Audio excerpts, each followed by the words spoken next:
right here. What do you or what did you want President Zelensky to do with regard to Joe and Hunter Biden? If you look at what he said, okay, and he brought it up. I think he brought up the name Rudy Giuliani. What I want is the following, and I've said this loud and clear. We have our ambassadors here. We have Mike Pence here. Why are we the only ones that give the big money to the Ukraine? We give money to Ukraine, and it's bothered me from day one, and you have plenty of people just here. I say, how come it's always the United States that gets ripped?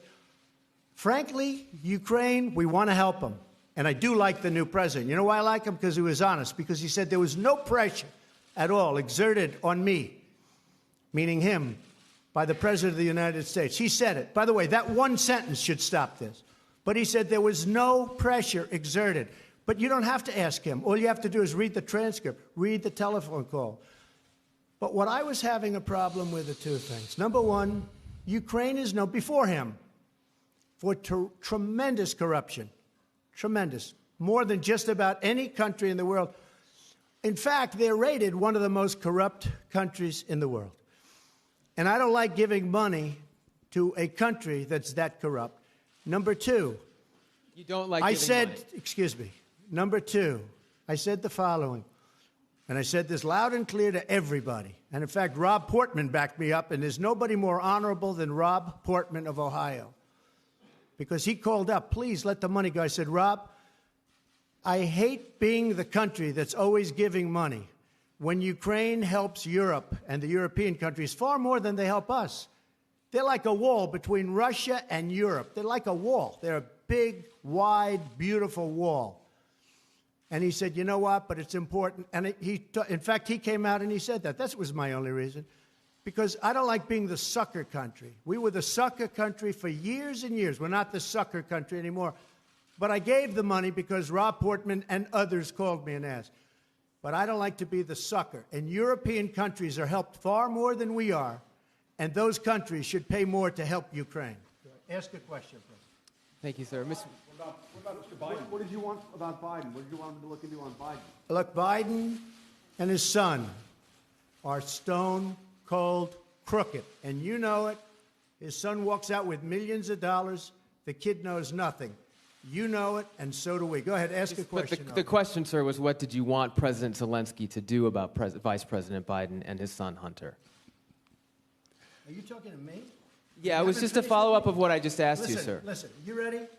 We have the President of Finland. Ask him a question. I have one for him. I just wanted to follow up on the one that I asked you, which was, did you hear what me? Did you want Did you hear me? Yes, ask sir. him a question. I will, but I've given you a long answer. Ask this gentleman a question. Don't be rude. No, sir, I don't want to be rude. I just wanted you to have a chance to answer the question that I asked you. I've answered everything. It's a whole hoax. And you know who's playing into the hoax? People like you and the fake news media that we have in this country. And I say in many cases, the corrupt media, because you're corrupt. Much of the media in this country is not just fake, it's corrupt. And you have some very fine people, too. Great journalists, great reporters. But to a large extent, it's corrupt and it's fake. Ask the President of Finland a question, please. Okay, I'll move on now. Mr. President, in your opening remarks, you said to President Trump that you had been to some museums today and that you respected the U.S. democracy and encouraged him to continue it. Are you concerned that that's not happening? And my second question to you, sir, is the WTO ruled today in favor of the United States, saying that the United States can now impose tariffs on European goods because of illegal subsidies against Airbus. That was a big win for the United States, right? It was. You never had wins with other presidents, did you? But we're having a lot of wins at the WTO since I became president. This was a case that started, I think, 10 or 15 years ago. Okay. But excuse me. Your wins are now because they think I don't like the WTO and they want to make sure I'm happy. Because all of those countries were ripping off the United States for many years. They know that I'm wise to it. We've had a lot of wins. This was a $7 billion win. Not bad. But I think the question is for me. So the question, sir, is if you're concerned that the president will impose those tariffs and the effect that that may have on the economy.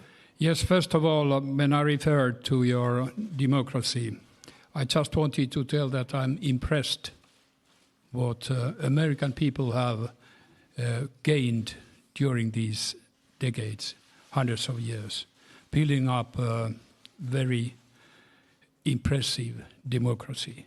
So keep it going on. To WTO, I have a lot of respect to multilateralism and to international institutions.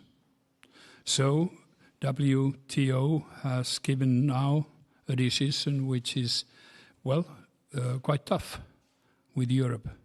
But I just say that the WTO has said its opinion, and that's that. And I just want to finish by saying it's an honor to be with the President of Finland. He's done a fantastic job, very popular, beloved over in Finland.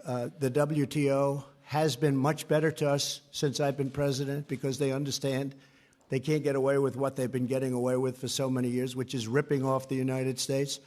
And please remember the President's last remarks, that we are a great democracy. We are the United States is a great democracy. And I'm airing what I'm airing because we are, in fact, a democracy.